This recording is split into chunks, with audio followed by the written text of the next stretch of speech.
What's up, everybody? Welcome to Fraud Boxer. I have yet another heavy hitter. I mean, they're pretty much all heavy hitters these days because that's the level that we've finally got to. But I got my good friend who also has a show. I got Doriel from What the Fraud and Forder. How are you doing today? Hey, Jordan. Good to be here. Heavy hitter. That's a big compliment coming from you. I mean, look, you've been around in this industry for a long time. You have your show. Your show performs very well. So we are going to talk about our shows, and that's primarily what this episode's going to be about, is like what we've learned podcasting, and not so much what we've learned as far as like content, but what we've learned about producing content, because it's hard. It is. It's harder than we had kind of probably expected when we decided we were going to do this. Yes. But yeah, so let's tell the world a little bit about who you are. Tell us a little bit about your show, and then just a couple minutes. Sure. Yeah. So I'm Doriel Abrahams. As you said, I have What the Fraud show. It's been running for a little over a year now. It's basically, I try to make it a short YouTube videos, 5-10 minutes, and I try to focus on one or two phenomena related to fraud, but also some peripheral stuff. And recently, I've also started to interview some industry experts. You probably know about that. I was on one, I think. You were the first one. You were the first All right. one. Absolutely, yes. I always like being first. That's how you know it's always clean. My cat here also. I see. Look, cat booty. Yeah. And I've also been working for Forder for the past almost 10 years. 10 years. 10 years. That is a lot. But it's been great. The journey's been great. The company always presents new challenges for me personally, so I just never saw the reason to leave, and I enjoy. I believe in what we do, so it's easy. It's easy for me to stay there. I started my career doing other things. I thought I'll be an actor, and now I have a YouTube show. So that's hey, it's close. It's in the similar vein, you know. It is in similar vein, yeah. And then I found Forder, and that's where I'm at. That's pretty cool. So before we get started, we should probably talk a little bit about fraud news, since this is a fraud show. We'll just talk about it quickly, because it's big news today. Sam Altman, OpenAI, launched his new product from another company that he had started. It's Orb Mini. It's a ID verification. So the idea behind it essentially is to scan your iris and put it on the blockchain and have some sort of anti-fraud measures by using that. But the big news is like they've partnered with like Visa, and anybody that opts in can get a world credit card from Visa. Have you even seen this thing before? I have not, but you've told me right before we started, so I was able to kind of really understand what it's about. I did see it once before, and that's in the Steven Spielberg movie Minority Report, when I think they use iris scanning for. I mean, look, iris scanning's been this dumb thing that like the world has been trying to chase for Jesus how long now, and it's been in the movies forever, like they cut people's eyes out and all that. Exactly. Which I think, that's exactly what I want to talk about. Yeah. Here's my thing, is like for IDV, we already all have this shit on our phone, essentially. Already. It already does the face scanning. It already does like a layer deeper. It's not just like, I can't hold up a piece of paper and do that. I understand that everybody wants to do blockchain. I understand that anything Sam Altman makes is going to look like it's revolutionary, but we've had IDV, we've had biometrics for years now already, and it's already on everybody's device, unless there's some sort of like massive liability shift. Like for me as a merchant, if I see this world card come in and I have no fraud liability just because it's some iris card, then that's fine. But here's the thing, is you scan your iris, you get the card, I drop the card in the parking lot, you pick it up, we're back to square one. It did nothing. It did absolutely nothing for me. They say they're going to have like logins and things like that. We already do that with biometrics. Passkeys already exist. Like they have, I feel like at this point, Sam could basically draw a circle on a piece of paper, call it a wheel, and they would make what he invented. That is exactly what I think about on all of those things. Sometimes you have this dumb idea, you think about it, and it's like, it's never going to work. And then like a Zuckerberg comes up with it, like, oh, it's amazing. Yeah, those people, like they could do basically anything, and people will still buy from them. And when you think about it, that's also, something worth mentioning, especially when you talk about fraud or even tech companies. If you have enough money, you can self-fund whatever company you want. I'm not sure exactly. like the Zuckerberg metaverse thing. I saw today they lost 4.5 billion. For example, yeah. And other new fraud tools out there, never mind some of them are just like self-funded by the owners. Right? It happens because people identify huge opportunity. And yes, our industry, for better or worse, will never have like a problem. Like there's always going to be fraudsters. People are always going to come up with ways to do stuff. But that's what's terrifying to me when you think about ID. Like even fingerprint is something you can steal without taking the finger, right? You can get a map, or you can do all sorts of things. But going back to Minority Report, they literally rip someone's eyes out and put it in and whatever Tom Cruise's head to identify someone else. Like I don't see fraudsters not thinking about it. You know what I mean? Yeah, yes, 100%. it sounds horrible, but like, why not? They're taking organs from people. Especially if like there's nuclear codes or something at the other end of that, for example, or just a large sum of money. So, yes. Yeah. I do like large sums of money. So speaking but of enough to large sums of rip money- someone's eyes out. I don't know. Maybe. Well, depends on how much. But speaking about large sums of money, so we started shows to make large sums of money. So let's talk about producing content. I think that's super interesting to me. Like, how do you? Because I do like an episode a month. Honestly. So this has been a super huge learning thing for me. So tell me how you do it, and I'll tell you what I do. So first, when I started, I had an idea of doing something like that, and for the company I work for, kind of like open to do something of the same nature. You guys do seem progressive about that. Yes. sort So of. they were very supportive, and they're also helping me with like setting it up and talking about things that are related to what we do. I try to not talk about Forder specifically, but they're supportive to the extent that without Forder, this wouldn't have happened. Like they are absolutely backing me up on this, which has been great because it's nice to know that you're not on your own. I think your journey was very much like an alone journey. I was 100% alone. I didn't really even necessarily tell my company that I was doing this. Well, now they know. Yeah. Well, I was very careful. Yeah, they do know, and they're supportive. So the rule is I don't take sponsorships from anybody we actively do business with. That's the main rule, and I don't give away trade secrets. Yeah, like I could talk about my company. I have to talk about it positively. Obviously, I love my company. It's very positive about it, but I can't take money from people that we do business with because that's conflict of interest. Yeah, so I've been very good about navigating that too. So. Yeah, that makes sense. So of course, our marketing team anyway thought of doing something similar, so just it aligned perfectly. So I got a lot of support. And some people from content helped me think of ideas, helped me think of structures. So it's definitely, I was not doing it completely alone. The one thing that was very important for me from day one is to not make it boring. Now, this is not about any other podcast show, something I've seen, but it's very hard to generate actual new, exciting content about fraud, especially if we're talking about professionals. Like if I want to record an episode that Jordan Harris would be interested in watching. Like, can you imagine how many topics are not interesting to you because you already know like nothing is novel to you, like as an idea, it's like whatever.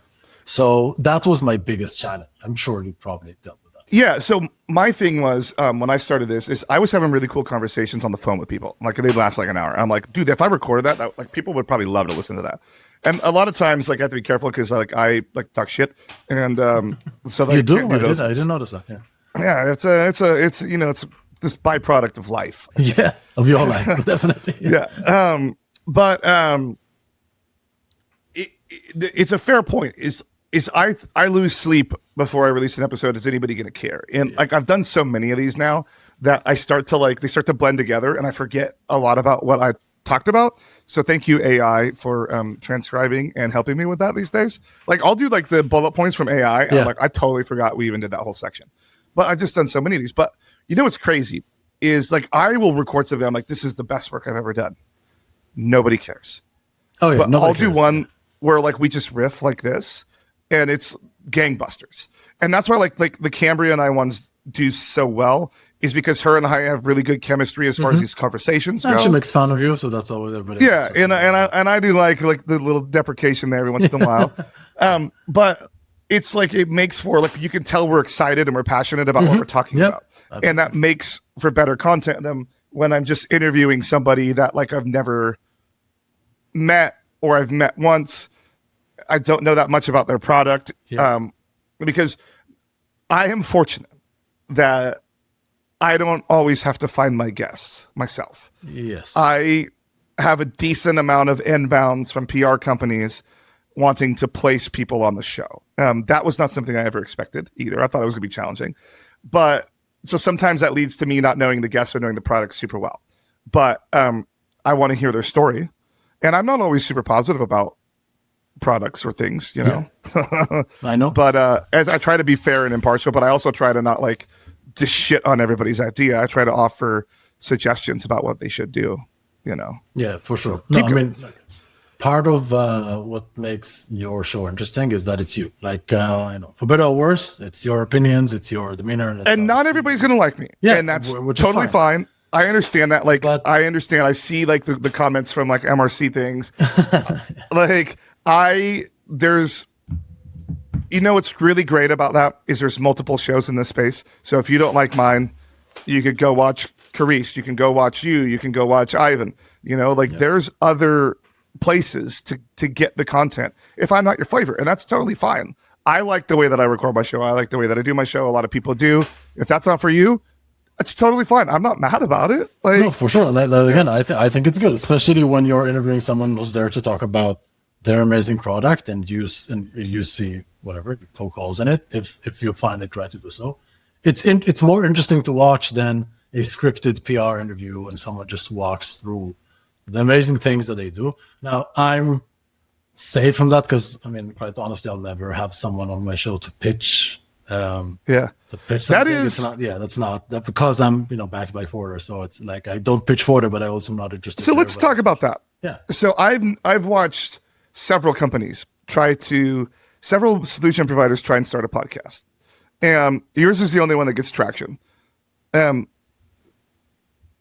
I'm so confused why so many companies do that, because we all know it's going to be a commercial for their product every single time.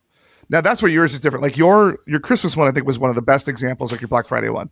What are people trying to steal? Like, that's cool information that you get from your company that's useful to all of us in the whole world that you're willing to give. And that's cool, you know? So I made a decision to, again, like never, ever pitch. If I have my perspective, and look, I've been working for it for so long. My perspective is for the perspective. And, you know, the similar things of like, you need to identify the user and not look at the transaction. But that's a philosophical approach to fraud. So these type of things I'm always happy to talk about. And the beauty is, and again, that's something I've learned in my time in Forder, that every single industry thinks that they're so unique, but it's all the same. If you talk about hotel check-ins and supplements shipments and gaming and, you know, streaming subscriptions, it's all the same thing. Fraudsters are trying to change their identity and trick you into thinking they're a legitimate user. At the end of the day, that's what it is. And if you constantly focus on what's the shipping address, what's the IP, you're just not going to make it. Like that's just the truth of the matter. And because Forder looks at those things that way, it was very easy sell internally for me to say, this is not about Forder. This is for industry enthusiasts and honestly, in my design, like in the dream, this is a podcast to like people like my mom, like who have never been part of the industry. That's a good way to put it. And want to learn about it. So when I interview Jordan Harris, this is not about the amazing thing Jordan Harris did in his career. It's like, okay, how do you get into this industry? What helped you develop a career in this? What are the things that you find annoying that you've dealt with? Like these are the interesting things to me. I like that, like the way, like it's for your mom, you know, that's a good way to be like, how could you have it compelling to someone who has no idea what we're talking about at the end of the day? And I can assure you that the first few episodes, she was the only one watching. So that's also good. Yeah. I will say, you know, I had a sponsorship prospect that they were all but signed. I went through all their approvals, all the way up to their executive team. Everything was done. And then the 25th hour, they didn't sign. And then they decided they were going to start their own show. And it's just fine. You can do that. It's just like there's not a whole lot of content doing what they do that they could talk about. Like there's just not. Yeah. Like, and you know what's funny is they went and hired what they thought was like a professional podcaster to come and payments person to come and do their first episode and make it look really flashy. And he did all the edits. Geesh. If you go look at this guy, it's like 106 people watch every episode. He's got like 32 subscribers. It's like, why did you go that route when like I have a built-in audience that's way larger than that already? I have multiple people, like they could have cornered that specific topic on my show for a year. Yeah. But they didn't. They tried to launch their own, and they spent probably way more money doing that. And like, I hope that they succeed, but I already know that it's going to start costing way too much money. It's going to take way too much time and have no return on investment, because I don't go looking for advice from a solution provider. Yeah. I just don't do it because they're trying to sell me something every single time. For sure. And I'll be honest, this is still today one of my biggest challenges. Like how am I going to make it interesting? And that's why I started this interview corner, because I think if I bring in industry experts and ask them about their journey, that can, first of all, for me, I love having conversation, love learning about people, what they do. I think people love talking about themselves, well, very bluntly. I fucking love talking about myself. I've learned that. Yeah, but no, I think a lot of people do. And especially, it's very rare to be a remarkable person, right? It's not like not everyone is like a celebrity. Are you saying I'm remarkable? No, you are remarkable. That's what I'm saying. But it's, keep going. You're very remarkable. No, it's you're not going to be more likely that the average person is not going to be interviewed on 60 Minutes, right? So giving someone an opportunity to talk about themselves. Not now. Yeah, not now. That's not what it's, yeah. I mean, there are some people who went to 60 Minutes who don't want to be. But, you give a person 20, 30 minutes to share some of his successes and failures, what he figured out about life. I think people really enjoy that. I think it's very inspiring to listen to.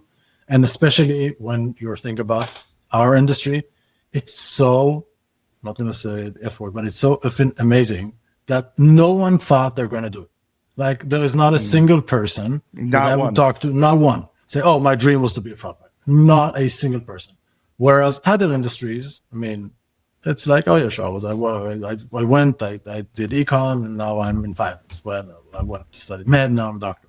Whatever, I don't know what other industries out there. But like in fraud, everyone fell into it, rolled into it. They were doing something. Then there was a charger problem, or someone was thinking about a program to minimize losses, and that's what they found. And then these are all the people who are now like in all of the MRC committees and board, and they lead initiatives. I know that. They lead insane initiatives in like huge corporates, and they started from something, right? So it's always super interesting to hear about that. You know, what was super weird is like, I remember my first MRC, and I was like fresh, I was green, I was new in the industry. I didn't even know there was a fraud conference to begin with. Yeah. And I remember going, and I was super overwhelmed. It was such a big and professional thing. And it's so weird for me to think about like this person that just showed up out of nowhere is like now like actually involved in it, like on the committee, helping with the content. Now MRC has a challenging relationship with me specifically for the podcast, because I am a merchant on my day job and I'm media on the podcast, and then there's no media sessions, but I can be in those. And can I be in those? So we have an agreement, like if I'm represented as a merchant, I'm not allowed to talk about what I hear at the conference, but it still does create friction sometimes in my relationship with the MRC having the show. MAG has been a little more open about it, just because I think they're trying to build out their content more. Mm-hmm. MRC is a lot more seasoned in the new media world, when MAG's been a little slower to adopt podcasts and YouTubes and things like that, but they're doing really, they brought like Jared in, they're doing really good about that. Like I really like the MAG. Like I'm all in on the MAG, but that's one thing that is, it's so weird for me to like have that whole journey, like to where unknown to like now I'm a thorn. On the other hand, why shouldn't you? Like I think one of the things with fraud is that you're immediately being thrown in the trenches. Like there's no learning curve in the sense that like it's, and again, comparing to finance is easy. It's not that you start as like an analyst and then you climb up. Sometimes you've been placed in charge and there's a fire going on, and there you go. Here's a very small budget, figure it out. And that, I think that makes people, like, it can build careers, it can also ruin people. But in most cases, people just take the opportunity and go with it. It's so weird to see people fall. And I've seen it several times, like that were like, they were on the trajectory to be greatness in this industry, and then they just disappear. Yep. And then the next thing I know, they're in a completely different industry, like selling cars or something. But okay, so that's interesting. So what's great? I would say they're not selling cars, but I've seen people completely pivot out to be accountants. Yeah. That's what I've seen happen a couple of times. No, same in any work. What do you count? I've also seen people pivot out to be unemployed. Yes, like fully unemployed. Yeah. That happens. What do you define as huge success in this industry? Like you said, great. Their company they were at the right company when it was hotness, and they were rising. They were doing all the sessions, being talked about for being revolutionary on their ideas and their approach, and then all of a sudden they were just gone. Yeah. Usually they overplay their hand in their confidence, which backfires at their company, and they get let go. Probably because I would say they're probably running around telling everybody like they need to buy this, or if they don't, they're stupid type of thing. Which you have to be. I've learned that. I've touched the stove a couple of times, and I've learned that you have to know when to pick your battles and when to be like, all right, I'm walking away from this one. It's hard. It's such an emotional. I feel like it's such an emotional career path, and I've seen. That's a good point. And it's not. I mean, I haven't worked in many different industries, but it's very clear that the people who do fraud are emotional about it. Like they care for it. Everybody remembers their first fraudster. Everybody remembers their big wins, their big falls. And I think this has a lot to do with it. And sometimes it can be a humbling experience. Like you said, I'm a head of fraud in the company. You go tell the CEO, how can you buy this service? And then they fire your ass, and now they got a different service, or did it all, and they're doing fine. Or what happens is they fire your ass just because they didn't like your approach, and they buy the shit anyway. Yeah, and then like you don't look like a hero at all, like the CEO or whoever backed you, like they look like the hero. I mean, I will say like complacence is a big thing too in our industry, where people have been in a role for a really long time, and that makes them think that they've known everything. And I think like you and I talked about it on your show is you asked me like, what is my biggest like regret? And it was not embracing new technology and having an open enough mind. And I think that like these people that have been in like a certain role for 10, 15, even longer. That's when it took a stab at me, because I'm in the same company for 10 years. I would never leave. But especially because you're chief dinner officer right now flying all around. I had dinner with you last week in Dallas. Yeah, it's a good one. Good dinner. But it's just like not embracing and not being open to the new technology will bite you in the ass eventually. Like you have to be looking and evaluating and seeing if it'll fit. And now it might not fit, but you need to be open to your business, because your business is always changing. It always is, whether you realize it or not. No, true. Your business is always changing, and your approach needs to be changing too, because you're going to get just left in the dust. If you, I also think that in my life, or maybe you can say in my career, but also in my life, I think about the people you read about in the news. Like you always want to be a change agent, even if it's something that you were managing and you held near and dear for a couple of years. If you can come up with a new way to make more money, or make your job easier, or make someone else's job easier, hopefully your boss, and then everybody loves you. That's always something to keep your eyes on. And yes, the trap with fighting fraud, thinking about that, and the fact that it's such an emotional, that like sometimes you care so much for the system that you've developed that there's a saying, you fall in love with the smell of your own farts. Pardon my laughter. But it's like it happens sometimes. Yeah. What is it? Oh, remember Austin Powers? I think it was like the third one. It was like everybody loves their own brand. Yeah. Exactly. But and that is something that might be. It's still such a fine line. It could be like 5 years in the company and you do great, and then 5 years and 2 months, everyone's saying, this guy, he lives like in like the previous decade. Like we need. And that's what the thing is. Like exactly, is you don't want to become the dinosaur. You want to be changing with the times. Yeah. And you also, especially when like new product people and new project managers come in, especially if you've been there for a long time, you're gonna get new blood. You have to be able to be ready for them to want to change what you do, and you have to be able to articulate why it is a certain way, but you also have to be open to maybe there is a new way. For sure. But if you are good at point number one of articulating why things are a certain way, if their system is going to interfere with that, they'll identify it if they're good at what they do. I'm fortunate, like I said on your show, to where I've jumped to a number of different companies. So I've got to see so many different approaches and so many different ways to things that I have been forced to have an open mind, essentially, about how the world should work and how the world can work, to the point now where I do really have the patience now, and everybody loses patience from time to time, but when I join a new company, to be slow and methodical about the changes that I make. Why are things done a certain way? What is the reason behind that? And then, like, companies, especially established companies that have been around 10 years or longer, they're not dumb. Like, they know why they have to do certain things a certain way because they have to, and they know that. Yep. So you have to understand that they know what they're doing. You're there to hopefully improve the process. And that improvement might only need to be incremental. It doesn't have to be revolutionary.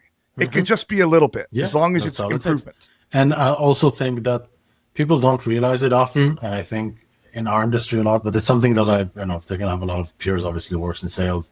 And there's something about the internal work you need to do. Like if you're a fraud manager, and you know what software you need to have set up, you know exactly the methodology, you know exactly how to fight chargebacks, how to treat payments. You can know all these things.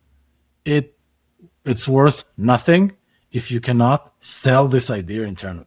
Like if you can go to your whoever C-level you report to or VP and craft exactly why you're doing certain things, what's the benefit of each thing, how it's going to impact the company in 2 years. Storytelling. Storytelling.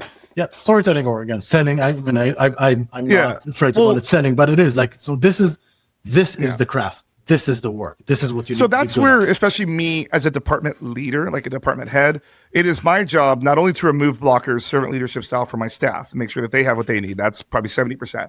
But the other 30% of my day is to make sure that I'm articulating to leadership what's happening in my department at the appropriate level that they need to know. They don't need to know every little thing. Yeah, but why, how it's going to make a story. And I'm really good on mine. I have slideshows that I do, QBRs. I have a once a month thing. And they build off each other so we can see a trend over time. That's the easiest way for storytelling for any person is a trend over time.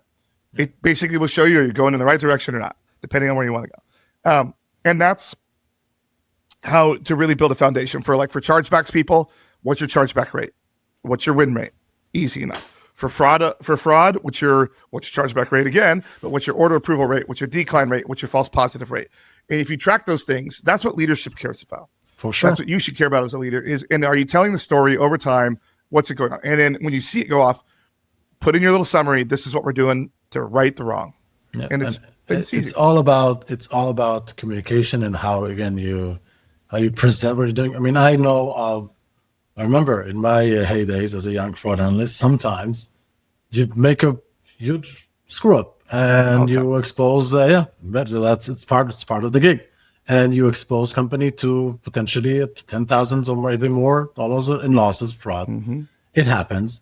If you catch it in time or not, and if you are able to explain what had happened, what you're doing to correct it, what you're going to do to prevent it from happening again in the future, you come off as the hero, even though you're the one who's completely at fault.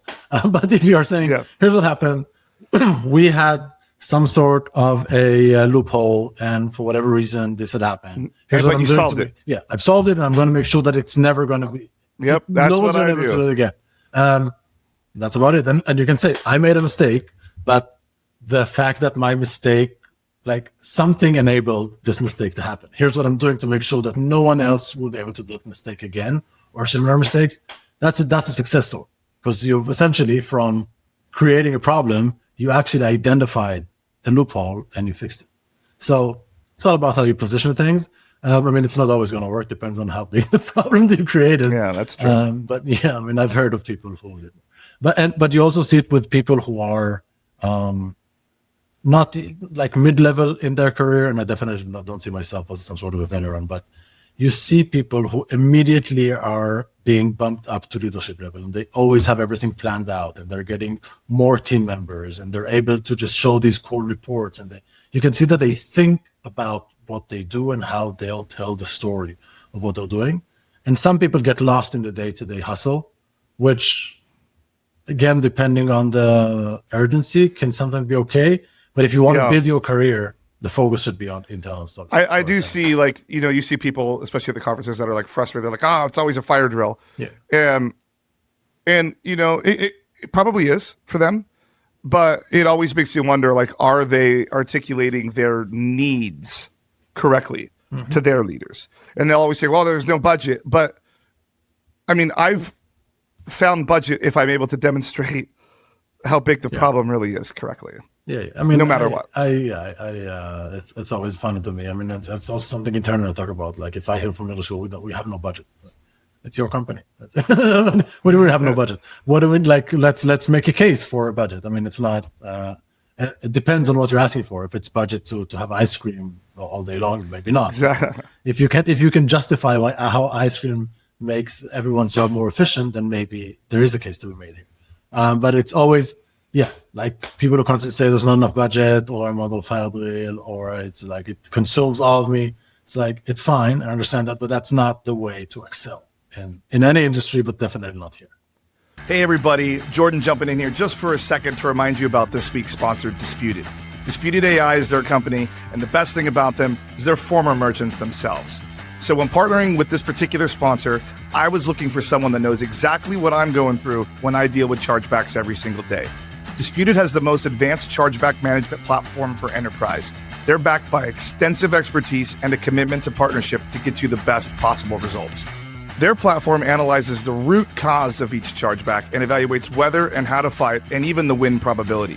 It creates optimized responses finely tuned for each case and continuously improves over time through feedback loops.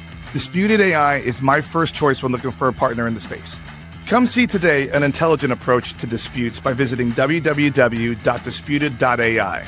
Now let's get back to the episode. Wow, well that was a pretty cool unplanned conversation that we just had right there. Yeah, so let's talk about what we came here to talk about today, which was our shows a little bit. We kind of talked about it a little bit at the beginning, but let's talk about it a little deeper if we could. I have been on this journey for almost 3 years, coming up in July for 3 years. Now, I have made YouTube things before. I had done video editing. I had made these little just funny projects. This is the first time doing long form 80 sort of anything. And then obviously the first like year and a half, it was a year and a half, maybe even was 2 years. It was a little over 2 years. I didn't do video. So, audio only. Now you started with video, right? On yours? Correct. Yeah. My idea was to do immediately video and to try and make it as catchy as possible. Even started a TikTok account. I tried, but it didn't work actually but YouTube Shorts was pretty cool for me. Like it gets a lot of interest from people. I think in today's world, I mean, I'm not a big listen to podcasts. Like even your podcast, honestly, I just watched the YouTube. Like when you started doing YouTube, it's just so easier to just see. It is. And my engagement and my viewership like spiked like crazy with video. And a lot of people told me not to do video. They said no one wants to watch this. Almost everybody actually. Even if I listen, but I know that I can it's open in the background and I can just go and like take just I don't know. I like connecting the face to the voice. And also, and my videos are very much not a conversation, not all of them at least. Sometimes it could be like a monologue and I just talk about. So that's what I wanted to talk about. We'll start with that. Is like I decided early on that I hate talking to myself. Now there's other shows out there where that's like their primary thing is they just talk to themselves. But those sorts of people can just yippity yap and talk all day long. I am not that type of person. I think that better content comes from me talking to someone because like I've told you before, I like to live learn on these. I like to discover something. That's why even like there's certain episodes like there is prep that goes into most of these episodes. You and I just talked about this, where the direction that we were going to go. But for a lot of them, especially if I don't know the guest super well or I've never met the guest, there's prep that goes in. There's a document that I send out. There's a meeting that happens before we discuss it. And usually then we record. So usually it's document, meeting, long recording. But there are companies that want to meet like 3, 4, 5 times. And that's usually like companies, like large companies like card networks that have PR firms working for them. And I feel that those get over rehearsed. to where it's not a genuine conversation. But for me, looking at the camera and trying to talk without, like right now, even I'm already losing my focus. It's just because I just get so fixated on what I'm supposed to be doing and not what I'm doing. And I was watching even videos last night about how to get better at that, because I just need to start just riffing on my own. Mostly for me, when I record ads, that's when I have the problem. And then if you see how I do ads, and we're going to talk about all this stuff, is I only talk for a few seconds looking at the camera, and then it cuts to like a overlay of like a website or something. It's because I have to look down and start reading off my script. Otherwise I'm going to lose myself. Like, I would be a terrible actor. Like you said, you wanted to be an actor, because I can't memorize shit for lines. Even on the guitars, like I see people memorize like cover songs in like a second. It takes me forever to memorize a song and be able to play it. And I can play the chords. I can play a song through without singing it in probably 2 takes, like two different. I just have to look at the chord structure, read it, find out where the changes are, and I'm good to go. 100%. Strumming, all that. But if I have to sing it, and I'm also fine. I can play live reading off an iPad. While it's scrolling, I can play, I can sing, boom, fine. All good. Second, I don't have to fall back to like actually have like an anchor of where I'm at. I can't do it. I cannot memorize songs and lines, but I could riff like this all day long. So, I mean, obviously, I share the riffing preference. I mean, it's the best. And with you, and that's, I think, our episode together performed so well because it's a genuine conversation to people coming from like maybe different backgrounds, but in similar industry. And it just worked so well because it was genuinely a cool conversation. Yes, I do have that. I mean, I maybe it's my acting training. I didn't have a lot of it, but or maybe I just am good. I just have good memory. So did you do improv school? Yeah, I did some improv and some, and also I took some camera acting classes. But that was more. It was more for me to just understand how I present myself in front of the camera. I think a lot of people is just you feel uncomfortable. I don't know if you have that by now. You're doing it for some time, so it's like you seem very comfortable. It doesn't seem like you're too much aware of the camera, and that is the major problem. But when it comes to memorizing lines, I can just do it. So sometimes it's easier for me, even if it's a lot. But also, it is content that I wrote. So sometimes I do. I'm sure you know this show. I hope you know this show. That's Seinfeld. Is that the Seinfeld? Yeah.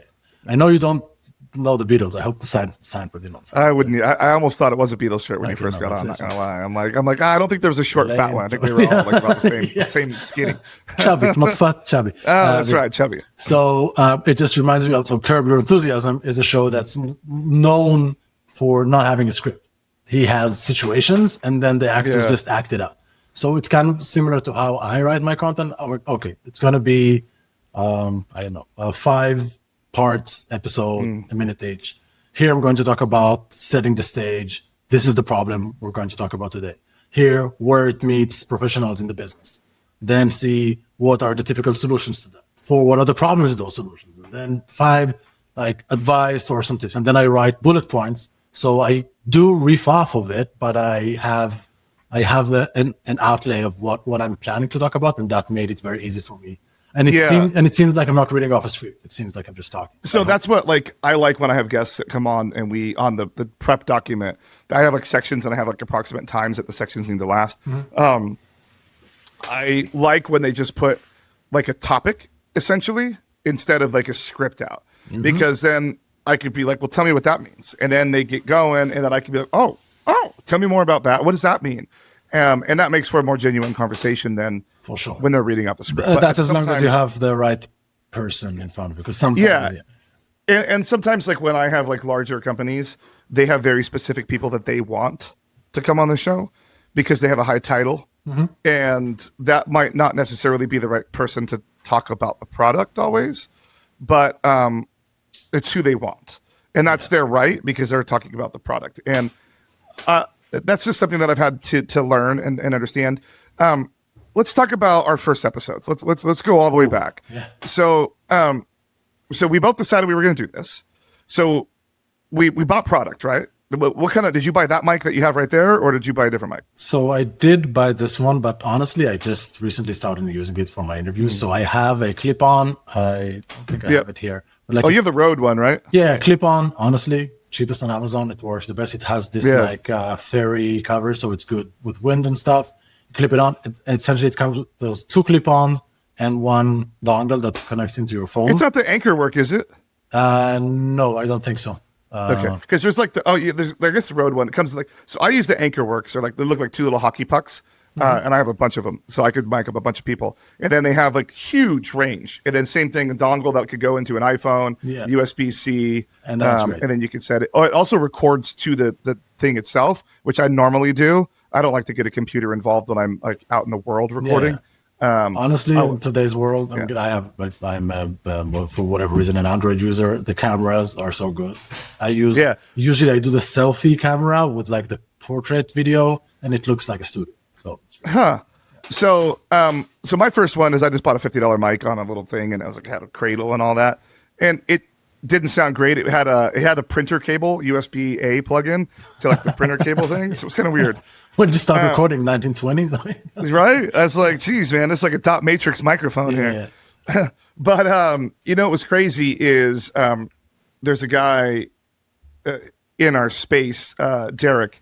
His dad actually owns Podcast Studio up in Sacramento. And I put the first episode out when it was with Alexander Hall.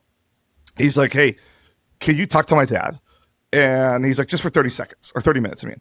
And I was like, cool, sure. So I jumped on, and the guy like changed my life. Like, he's like, is that so? Audio quality is everything. He's like, this is how you edit. This is how you do it. He's like, you got to cut out these sorts of things, like the ums and the ands, which I don't typically, because especially with video, I don't like jump cuts. I hide my seams. But with regular audio, when it was audio only, I would cut out huge. Anytime like there was a space in the words of the guest, I would cut it out. All those sorts of things. But it was like one of those things where he's like, you got to buy a better mic. So I bought this mic. This is the infamous Shure SM7B, which almost every podcaster on the planet uses. Very expensive microphone. But that changed everything because I had to now run XLR cables. So I had to buy an interface, which luckily I just bought one for the guitars.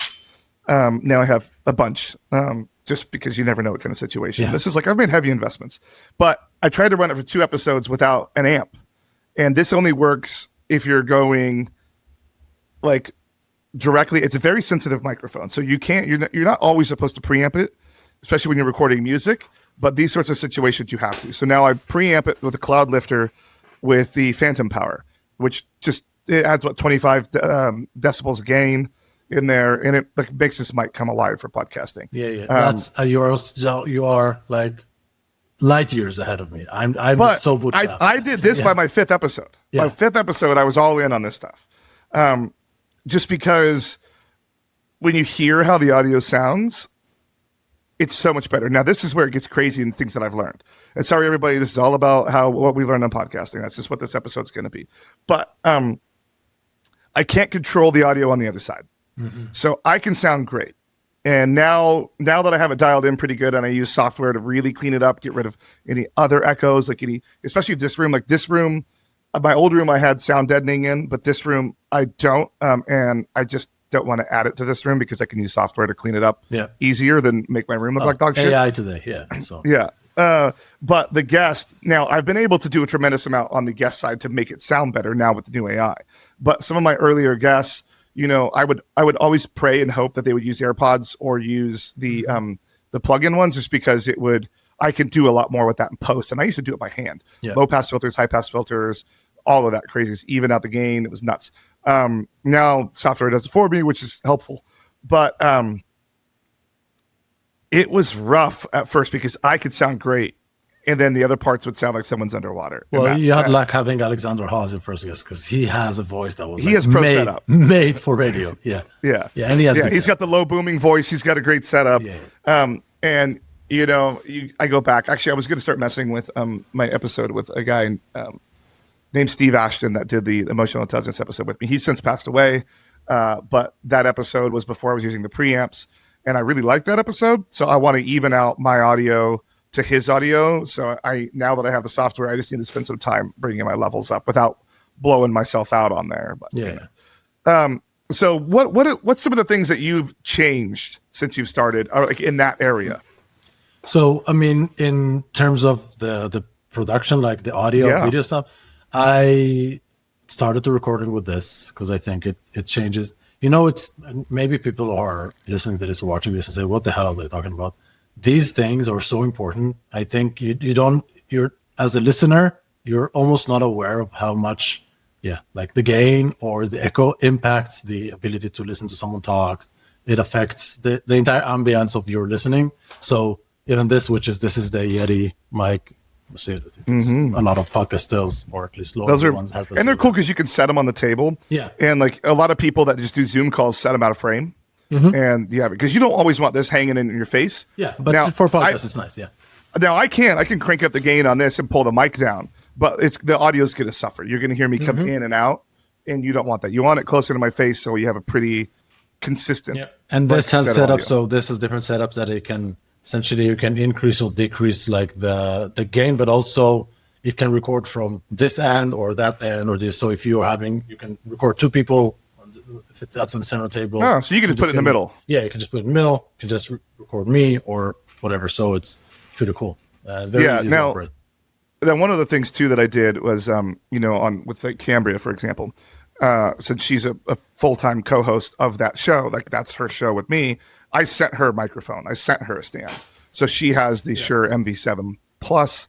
So that way, like her audio is always going to sound perfect. You could have sent me one today, just saying, but Well, so I've thought about actually mailing my guests a microphone of some kind before the recording. I thought about it because, like, especially now, like that these are almost all sponsored, like almost every episode. It's in the budget to do that. Yeah, like just have one that goes out in like a road case. There's a shitload of like UPS labels on this box. I just worried about the turnaround time to get it back sometimes. So that's true. Now I do have 6 microphones now. I have 2 of these and I have 4 of the MV7 Pluses. And we'll talk about that in a minute. And then I have a bunch of the lapel mics. Like I have learned over these last 3 years that I need to be ready for any scenario, whether that be recording outside, inside, battery powered, plugged in, computer, no computer. I have GoPros. I have this camera right here. This is the brand new Sony A6700 4K SLR camera. The reason specifically this one is that almost all of the Sony A-series cameras turn off at 29 minutes. This one and some of the really expensive ones, like the $4,000 ones, this one was $2,000. Don't they have even when they're on, they'll just switch off, like the recording and everything. Usually they do it for overheating. And if you think about it, like most YouTubers are fine with that because most YouTubers don't do long form. They do like 20 minutes or less. So I can say that I obviously, my phone has also a certain limit of obviously overheating, but also time that you can record. I usually record short, like 30 seconds on, then I edit all together. Yeah, and that's what like most of the YouTubers would do. With these ones, it's a little more, it's a little different. So one of the things, like, okay, so why I have so many microphones is I have another show with the guys in my neighborhood. It's called The Boys on the Block. And we have not. I was going to ask about it because I think I saw on Instagram that you posted. Yeah, we have not released the content yet. Well, honestly, it's hard to get all the dudes together. Yeah. So I shoot that in 3-cam setup. So this camera is the main camera. I use the iPhone, and I don't use I use the front camera on a tripod, and then I use the GoPro on the other side. So the crossing, at the people on either side of the table, and then this one down the middle. And because I shoot in 4 and 5K, I can zoom in on individual faces if I need to. I'm going to try to not do that on this show and just have zoom in on the 2 on either side. So you have 4 people, so you have like the whole table and then 2s and 2s. Yeah. 2 and 2, yeah. And now there's 5 dudes that are going to be on the show, but we're going to have to just rotate one, mostly because my multi-track recorder only does 4. So, and if we add a 5th one in, it's going to be a lot more. So we're just going to do. So wait, what are you talking about? What's the show about? Just like guys on the block stuff. Yeah, no, fair question. So, one of the tricks, everybody, for podcasting, if you want a lot of views, is to be very, very niche, however you want to say that. So, if you make a broad podcast, people won't listen because it's too broad. So the reason that people listen to my show is because it's about what they do for their job. And that's just the fact of life. So The more focused a show, the better performance it's going to do. The more broad a show, the worse it's going to do because there's a million of those. But specifically with this one on the block, I want it to be like every block America, where you have your garage beers with your neighbors. Everybody does different day jobs.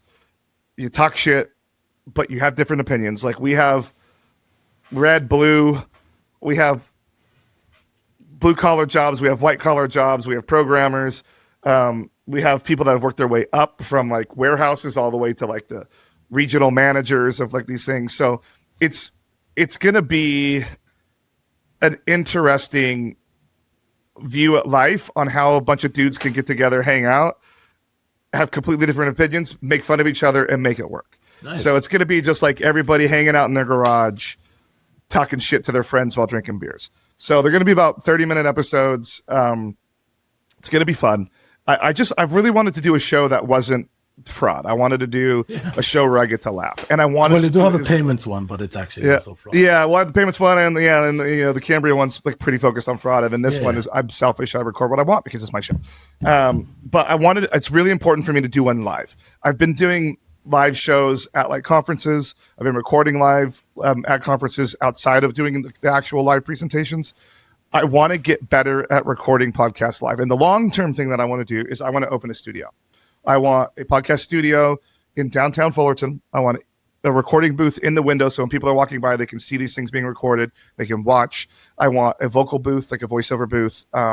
And I want a streaming booth, those sorts of things. So that's the longer term goal that I'm trying to do with the overall business of the podcast is turn it into an overall recording business. Now that's a long ways down the road. Boxer Media, but for now we're doing these shows, and then You definitely seem to have enough equipment to open a mini studio already. So that's where I was trying to go. Is like essentially I could. Now I have an idea in my head of how I want it to look. I have the business plan written out. It's just I've been looking at spaces. There's a great space down there right now. It's like so it's like it's not like a distant dream. It's like it's an actual. I would say it should be 5 years out, but it never hurts to like window shop. Like no pun intended for for a actual, window. But it's just like Fullerton is a community that we really like, that we've been involved in since the pandemic when we moved there.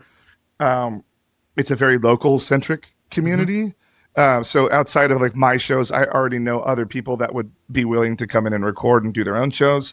I want to offer editing services. I want to offer like social media services, those sorts of things. I don't want to do it myself. I want to have staff doing those sorts of things. Oh, you got to start doing some stuff yourself. Yeah, like some of the stuff, like I'm going to have to definitely be out. This is like another thing is like I've tried to hire salespeople to sell me sponsorships. They've all been great. Like I want everybody to know that they've all been great. It's just nobody wants to buy anything for Fraudboxer unless they talk to me. And that's something that I just have to be aware is like, I'm the one that has to sell sponsorships. Like I just have to, because the people want to talk to me. So yeah. For sponsorship, but if you have a Fraudboxer media studio and people just need a space, then maybe they can talk to someone. So I want to launch other shows too in our space that aren't me. Like completely not me. I just want to distribute them.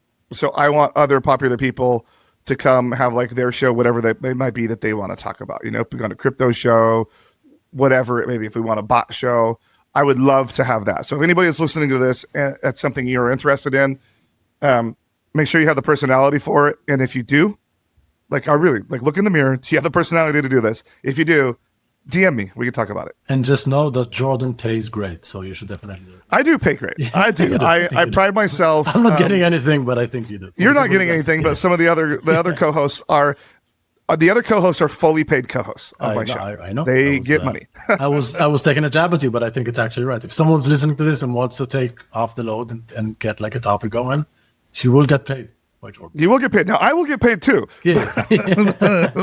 For sure. You will get paid. Yeah. Well, that was a ton of fun there. I'm really happy that we had that conversation. We're going to wrap it up. So as we do, talk about where they can find your show and tell me your number one prediction that you think's coming down the pipe for us all.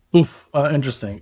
So my show called What the Fraud, you can find it on YouTube. You can find me on LinkedIn, Doriel Abrahams. You can follow, you can like, leave comments, or do none of these. But if you want to get in touch, I'll link it. I'll link it too. And you should do all of those things, everybody.